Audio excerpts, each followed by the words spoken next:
My name is Gabby Von Gans, and it's a real pleasure. Thank you so much, Ava, for inviting me to this show. The show and tell, I think, was quite an opportunity for me to dig deep and figure out what to talk about. Now, the story of this piece, which is the official piece for this show, its name is Victorian Morning.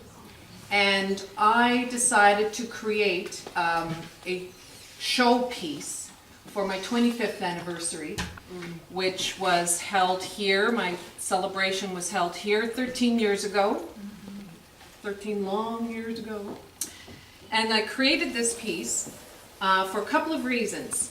My background, I was born in Vienna, so history, art, incredible artists, incredible musicians, and also the whole sense of our ancestry and where we came from, where I came from, which you can see is a lackluster, colorless family,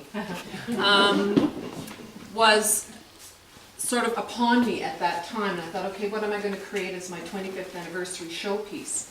This was photographed on film. And I chose on purpose an old rangefinder camera, which are quite difficult to use, but it had a lovely old lens that created this older looking effect on this scene in this photograph. Then I talked one of my dear friends into modeling, and between myself and some of our other Studio G Group team, we brought together her wardrobe, which this piece here is one of the pieces. It's an antique shawl. There's a real parasol, and of course the bloomers. And my idea was, if anyone has been to Eildon Hall in Civil Park, was here is Madam going for a morning swim on the shoreline there, secretly, because this, of course, at the time would be a no-no. And so I, the invisible person, was there to see her going for a morning swim and dip her toe in and see how the water was in Lake Simcoe. Sort of with the old nod to the history and the old times, photographed with a modern piece of equipment-ish, on film, so painting with light, which that's where I morphed to from painting with paints and charcoal and ink and everything. I wanted to do it faster wherever Mr. Smith is. I needed to do it faster. And so my painting with light was this, which then on the way back from that scene produced this, which was the inspiration piece. This is called Earth Mother. And a very mystical, magical moment happened because she was longing to be pregnant, and it was like somebody from above showed us that she would be. So this is here just for today, which this whole piece then spurred me on to produce the Wood Nymph collection, which was officially recognized by the UN Year of Forests in 2011. As our company, this is what artists do and get paid for it. Yes. Shocking but true. Thank you, Ava. Thank you so much.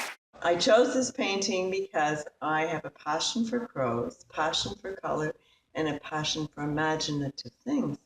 And I also like painting figures, and I painted my favorite bird. I paint many birds, and the reason I paint birds is because we've been observing them all my life, but I have a husband who always doodled crows.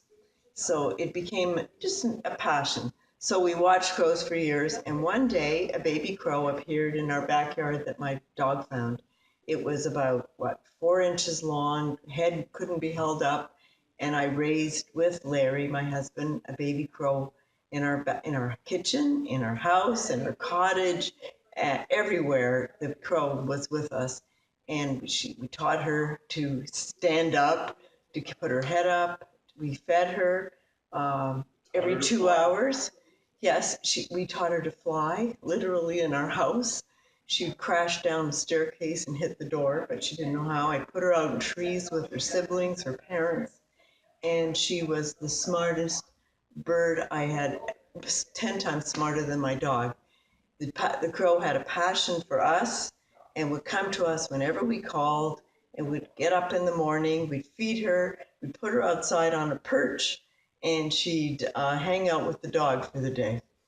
So later on, the crow learned to come back and spend the day with her parents, and she'd hang out with our dog Mikey, and she'd come up to the cottage and she would swim out to the dock. Fly out, sorry. The dog swam out and she would fly out to attack the seagulls on the raft. So Sheryl Crow became a major passion of ours. And the beauty of the bird is that she was loyal and smart. She lived with us for 6 months and learned in October and September to live with her parents outside. And we went away for 10 days, and that was it. She moved back with Mom and Dad. Paula Coop McCrory. We moved up here very unexpectedly about 2 years ago. My background's always been in visual art, but my career kind of took a shape unexpectedly of its own. We had 3 children, and you kind of get in that whole realm. But thankfully the move up here has given me the time and space to get back into my art, and in turn I've always been fascinated by that connection of your own history and how that imprints on where you are today. So this is an integration of old imagery of my mother and myself, and just kind of playing around with that with color and line and kind of building that up. It's a pivotal piece. I only painted it a week ago, so it's harder for me to talk about, and I'm not trying to be difficult, but I'm one of those people where probably 6 months from now I would be able to tell you more about it. But when I went to art school, they used to hate that because I was never one of those people. If I wrote it down, that would be the opposite of what would happen. So it's the same for me when I create. I kind of have to explain it to you later on, but I'm excited by this because Eve had given me the opportunity to start showing again and just having that sort of timeline for myself. I'm excited to see kind of where I go, and as everybody's spoken about, kind of what progresses over the next little bit of time. About a month ago, I went with Thelma and Zoe Perrin and Monique. We went on a day trip to the AGO. And at the AGO, there were 3 great artists there in Uptown, and they were really brilliant. And one of these was a lady who did sort of it was hard to describe really, but there were like geometric designs and like an eye. And anyways, I looked at that with Monique and I said, that looks like the beginning of creation. And so we wrote that, we hadn't even read the sign, but we felt that looked like something, I don't know why we got this on our head, but we felt that was what it looked like. And sure enough, when we read the sign, it was about creation. It's like, wow, you know? So anyway, so about 2 weeks ago when I was mumbling through my basement, I found this picture, and it too, it was painted probably 6, 7, maybe 10 years ago, a long time ago, right? But at that time, my daughter was going to school, and she was doing a business degree in whatever, in business, something. And one of the courses was history through cities. And so she wasn't at all interested, she thought, you know. But I just lapped up that, there's this online course I can do at the same time, watch and learn all at the same time. So I was thrilled with it. So from that point, going back a bit further, I grew up in England, and in northern Redwick, dirty town. That was a Victorian town. And they had like 2 factories, and so it was really filthy. And it was so tired and dreary. And yet, by taking this course, or taking her course with her, I shouldn't say taking the course, but doing her course or listening to her course, it made me realize that this northern red town was the end of an era. Like, it was just from the Industrial Revolution. It was totally Industrial Revolution. So this painting is all up to me. I hope it invokes people to think about the Industrial Revolution and the iron ore and the smog and the filth that came through it.